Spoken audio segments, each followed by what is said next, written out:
everybody, and welcome to my fat diary. Today's episode, I'm going to talk about what happened between my supposed friend Robert and I. So, as soon as I wiped myself up with a bunch of newspapers from the dumpster at the coffee shop, we decided to go out to the Muff Burger Inn. And what happened next was a day I will never forget. It turns out Robert is one of those guys, who tries to be your friend, that puts something in your drink and knocks you out. He's a Freddie Mercury fan, is what I'm trying to say. So, we go to the Muff Burger Inn, and I get the beaver sandwich. That's just a club sandwich. And he gets himself, get this, a Cobb salad.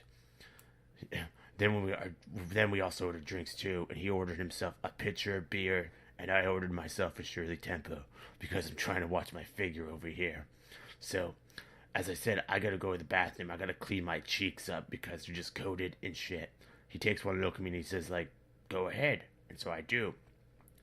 And so what happened after that is something I'll never forget. As soon as I walked back over to the table, I found that my drink was fizzing. Shirley Temples don't fizz. So I look over and he's just eating a salad and he's looking at me with these wide eyes and he's like, well, aren't you gonna have something to drink? Why don't you drink your drink? What? You don't like your drink? Do you want another drink? And as soon as I noticed something was weird about this, I didn't feel right. So I told him to fuck off, and I shot my Shirley Temple back. Then, about 5 minutes later, when I started eating, I felt really tired and dizzy. I was like, oh wow, I'm really tired and dizzy over here, Robert. Robert took a look at me and he says, don't worry, I'll take you home. And I was like thinking to myself, wow, this Robert guy's really an upstanding gentleman.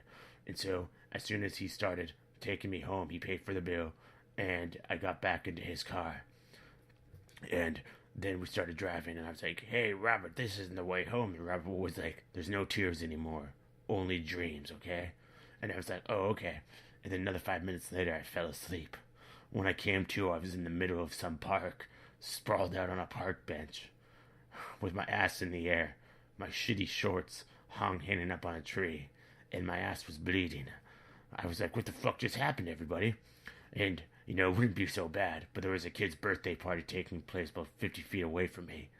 They saw my shitty underwear, my shitty shorts, and my shit-covered ass, which is also bleeding. I couldn't understand it. But Robert hung them up in a tree so high up I couldn't get them, so I had to run home. It took me about 5 hours to get home. Now, as I was walking down the street, I had cars stopping and honking and laughing and calling me Warris fucking face and stuff like that. It was just uncalled for. I got home and I took a shower, and I cried for the first time in 10 years. I just hope to God I'm not going to get pregnant. What's Mama gonna think? What's Willie gonna think? What's my God gonna think? Well, I'm just best just to forget this whole day and just try to relax now. I'm sitting on a bag of peas, frozen peas, because it just hurts so much. I don't know what's gonna happen when I go and take a number deuce. It's just gonna be so painful, I know it. But anyways, I gotta go now and pray to God that he lets me into heaven.